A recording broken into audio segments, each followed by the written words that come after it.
শ্রী চৈতন্য নিত্যানন্দ শ্রী আদ্বৈত সীতা হরিগুরু বৈষ্ণব ভাগবত গীতা শ্রীরূপ সনাতন ভট্ট রঘুনাথ শ্রীজীব গোপাল ভট্ট দাস রঘুনাথ। এই ছয় গোসাই যবে ব্রজে কৈলবাস, রাধাকৃষ্ণের নিত্যলীলা যা হইতে প্রকাশ। এই ছয় গোসাইর করি চরণ বন্দন, যা হইতে বিঘ্ননাশ অভীষ্ট পূরণ। নমস্কার, ঈশ্বরতত্ত্ব চ্যানেলে আপনাদের সবাইকে স্বাগত। আমি দীপান্বিতা শুরু করছি আজকের এই ভিডিও। আজকের এই ভিডিও থেকে আমরা জানব স্বরগোস্বামী অর্থাৎ ৬ জন বৈষ্ণব সাধক ও সংস্কৃত পণ্ডিত সম্পর্কে। এই ৬ জন বৈষ্ণব সাধক কে এবং তাদের আসল পরিচয় বা কি, চলুন আজকের এই ভিডিও থেকে জেনে নেওয়া যাক। আশা করছি ভিডিওটি আপনাদের সমৃদ্ধ করবে। সম্পূর্ণ ভিডিওটি দেখার অনুরোধ রইল আপনাদের কাছে। তাহলে চলুন দেরি না করে শুরু করা যাক আজকের এই প্রতিবেদন।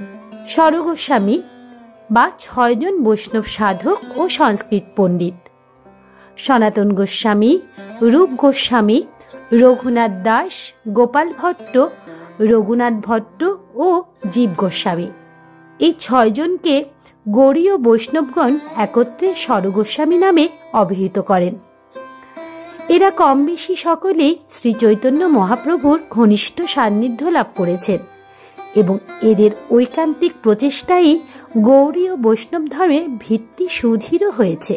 প্রথমেই জেনে নেওয়া যাক সনাতন গোস্বামী সম্পর্কে। সনাতন গোস্বামী আনুমানিক ১৪৬৫ থেকে ১৫৫৫। তিনি ছিলেন ন্যায়শাস্ত্রে সুপণ্ডিত। তার গায়স্থ জীবনের নাম অমর। গৌড়ীয় নিকটবর্তী রামকেলি গ্রামে তিনি জন্মগ্রহণ করেন। তার পূর্বপুরুষগণ ছিলেন দক্ষিণ ভারতীয় কর্ণাটক ব্রাহ্মণ। তিনি বালকা নবদ্বীপের অন্তর্গত ফতেয়াবাদ, নবহট্ট বা নৈহাটি এবং মালদাহ জেলার রামকেলি এই ৩ জায়গায় বসবাস করেন বলে জানা যায়।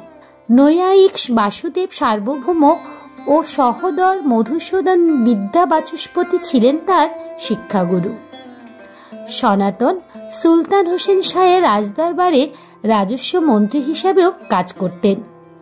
তাই তিনি আরবি এবং ফার্সি ভাষাতেও সুপণ্ডিত ছিলেন বলে মনে করা হয়। রাজকাজে নিযুক্ত থাকলেও সনাতনের অন্তরে ছিল বৈরাগ্য ভাব।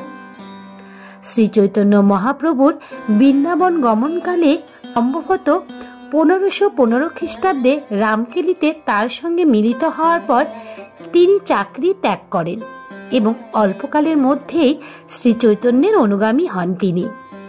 এই সময় থেকেই তিনি সনাতন নামে অভিহিত হন। শ্রী চৈতন্য মহাপ্রভু নীলাচলে যাওয়ার পথে কাশীতে ২ মাস অবস্থান করেছিলেন। সেখানে তিনি সনাতনকে বিভিন্ন তত্ত্ব উপদেশ দেন এবং ৪টি কার্যের আদেশ দেন।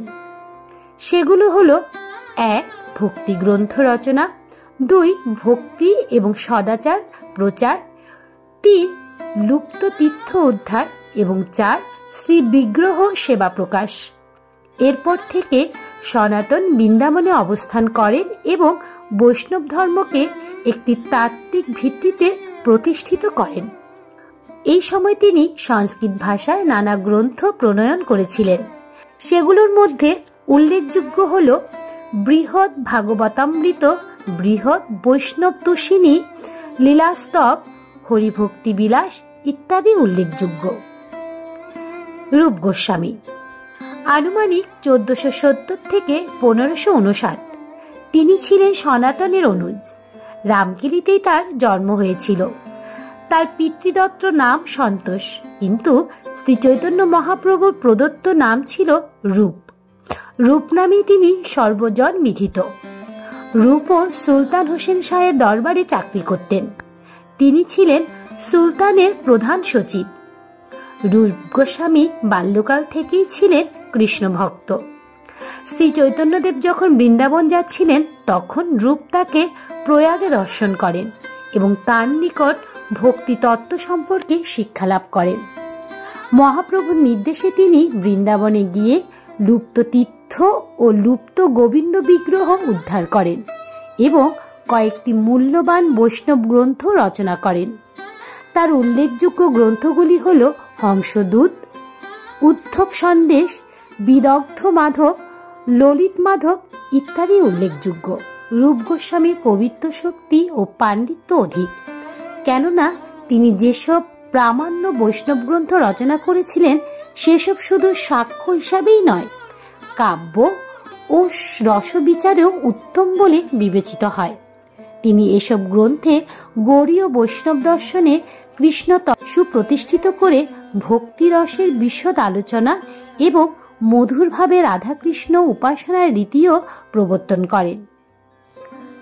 রঘুনাথ দাস আনুমানিক 1490 থেকে 1577 সপ্তগ্রামের হরিপুর নামক স্থানে তিনি জন্মগ্রহণ করেন। তিনি গৃহ পুরোহিত বলরাম আচার্যের নিকট শাস্ত্র অধ্যয়ন করেছিলেন।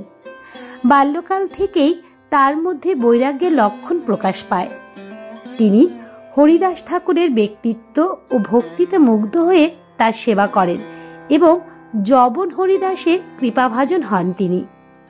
এই সময় মহাপ্রভু শ্রী চৈতন্যের নাম শুনে তিনি তার চরণে নিজেকে সমর্পণ করেন এবং একদিন গোপনে গৃহত্যাগ করে নীলাচলে তার সঙ্গে মিলিত হন। শ্রী চৈতন্যদেব তাকে স্বরূপ দামোদরের তত্ত্বাবধানে অর্পণ করেন। এই জন্য রঘুনাথকে স্বরূপের রঘুও বলা হতো। রঘুনাথ 16 বছর নীলাচলে ছিলেন। শ্রী চৈতন্য এবং স্বরূপ দামোদরের তিরোধামের পর তিনি বৃন্দাবনে রূপ সনাতনের আশ্রয় গ্রহণ করেন। রঘুনাথ নীলাচল ও বৃন্দাবনে নিত্য জীবনচর্যা ও প্রসাদ গ্রহণে কঠোর নিয়ম পালন করতেন। তিনি রাধাকুণ্ড ও শ্যামকুণ্ড উদ্ধার করেন এবং রাধাকুণ্ডে সংস্কার করে বাকি জীবন সেখানেই অতিবাহিত করেন। শেষ জীবনে তিনি আহার নিদ্রা বর্জনপূর্বক রাধাকুণ্ডের তীরে বসে সর্বদা রাধাকৃষ্ণ নাম জপ করে নিঃসঙ্গ জীবনযাপন করেন। তার আচরণ এবং ভজন নিষ্ঠা গোস্বামীদের মধ্যেও অতি বিরল। রঘুনাথ দাস রচিত উল্লেখযোগ্য কয়েকটি গ্রন্থ হল মুক্তাচরিত, দান রচিত বা শ্রী দান কেলি চিন্তামণি, মনশিক্ষা, সুরাবলী ইত্যাদি। গোপাল ভট্ট আনুমানিক 1500 থেকে 1585 দক্ষিণ ভারতের অধিবাসী ছিলেন গোপাল ভট্ট। মুরারি গুপ্তের কর্চা থেকে জানা যায় যে তার বাল্যকালে মহাপ্রভু শ্রী চৈতন্যের দাক্ষিণাত্যে যাওয়ার পথে তাদের গৃহে আতিথ্য গ্রহণ করেন। তখন চৈতন্যদেবের প্রতি তার ভক্তি দেখে পিতা ত্রিমল ভট্ট পুত্রকে চৈতন্যদেবের চরণে সমর্পণ করেন। শ্রী চৈতন্যদেব তাকে আশীর্বাদ করেন এবং তারই আদেশে পিতামাতার সেবান্তে বৃন্দাবনে গিয়ে তিনি অন্যান্য গোস্বামীর সাক্ষাৎ লাভ করেন। চৈতন্যদেব নীলাচল থেকে তার জন্য নিজ কৌপিন এবং একটি কাঠের আসন পাঠান। বৃন্দাবনে কাঠের পীড়া নামক সেই আসনটি রাধারমণ মন্দিরে এখনো পূজিত হয়। এই মন্দিরের পিছনেই গোপালের সমাধি রয়েছে। গোপাল ভট্ট সংস্কৃত ভাষা ও দর্শনে সুপণ্ডিত ছিলেন। তিনি কৃষ্ণ কর্ণামৃত নাটকে শ্রীকৃষ্ণ বল্লভা নামে একটি টীকা রচনা করেন। রঘুনাথ ভট্ট আনুমানিক 1506 থেকে 1580 বৃন্দাবনে লুপ্ত তীর্থ ও বিগ্রহ উদ্ধারে গুরুত্বপূর্ণ ভূমিকা পালন করেন রঘুনাথ ভট্ট। এছাড়াও বর্তমানেও বৈষ্ণব ভক্তগণ যে 84 কোষ বন পরিক্রমা করেন সেগুলিও নির্ধারণেও তার অবদান ছিল অন্যতম। রঘুনাথের পিতার নাম ছিল তপন মিশ্র।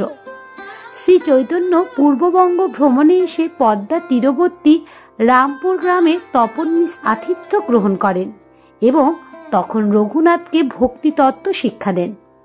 রঘুনাথ কাশীতে বিবিধ শাস্ত্র অধ্যয়ন করে পাণ্ডিত্য অর্জন করেন। তিনি নীলাচলে শ্রী চৈতন্য মহাপ্রভুর লীলা প্রত্যক্ষ করেন। পিতামাতার দেহত্যাগের পর তিনি বৃন্দাবনে যান এবং রূপ সনাতনের সঙ্গ লাভ করেন। সেখানেই তিনি ভাগবতের শ্রেষ্ঠ পাঠক হিসাবে খ্যাতি অর্জন করেন। জীব গোস্বামী আনুমানিক 1514 থেকে 1609। তিনি ছিলেন রূপ সনাতনের ভ্রাতুষ্পুত্র। রামকিলিতেই তার জন্ম। জীবনের প্রাথমিক শিক্ষা জীবন গৌড়ে অতিবাহিত হয়। পরে নিত্যানন্দের সঙ্গে সাক্ষাতের জন্য তিনি নবদ্বীপে যান এবং তার আদেশে কাশীতে পণ্ডিত মধুসূদন বাচস্পতির নিকট নানা শাস্ত্র অধ্যয়ন করেন। এখানেই পিতৃব্য রূপ সনাতনের সঙ্গে তার সাক্ষাৎ হয় এবং রূপ গোস্বামী তাকে বৈষ্ণব ধর্মের দীক্ষা দেন। তাদের সান্নিধ্যে জীব জ্ঞান সাধনা আরও উৎকর্ষ লাভ করেন। তাদের তিরোধানের পর জীব গোস্বামী বৃন্দাবনে গৌড়ীয় বৈষ্ণব সম্প্রদায়ের নেতৃত্ব দেন। কৃষ্ণমূর্তি বামে, রাধামূর্তি বসিয়ে যুগল রূপের পূজা প্রবর্তনে তিনি উৎসাহী ছিলেন। জীব বাল্যকাল থেকেই শ্রী চৈতন্য মহাপ্রভুর প্রতি অনুরক্ত ছিলেন। দীক্ষা গ্রহণের পর তার সেই অনুরাগ আরও বৃদ্ধি পায়। শ্রী চৈতন্য মহাপ্রভু তথা বৈষ্ণব ধর্ম তাকে মোহিত করে। তিনি বৈষ্ণব ধর্ম এবং তন্ত্র বিষয়ক নানা গ্রন্থ এবং টিকাভাষ্য রচনা করেছিলেন। তাহলে এ পর্যন্তই। ভিডিওটি যদি আপনাদের ভালো লেগে থাকে তবে অবশ্যই একটি লাইক করবেন এবং কমেন্টে রাধা মাধবের জয়গান করতে ভুলবেন না যেন। এ ধরনের ধর্মীয় ভিডিও পেতে এবং নিয়মিত গীতা পাঠ শুনতে চ্যানেলটিকে অবশ্যই সাবস্ক্রাইব করবেন। দেখা হচ্ছে অন্য আরেকটি ভিডিওতে। ততক্ষণ পর্যন্ত আপনারা ভালো থাকবেন, সুস্থ থাকবেন। হরে কৃষ্ণ কৃষ্ণ কৃষ্ণ হরে হরে, হরে রাম রাম রাম হরে হরে। নমস্কার।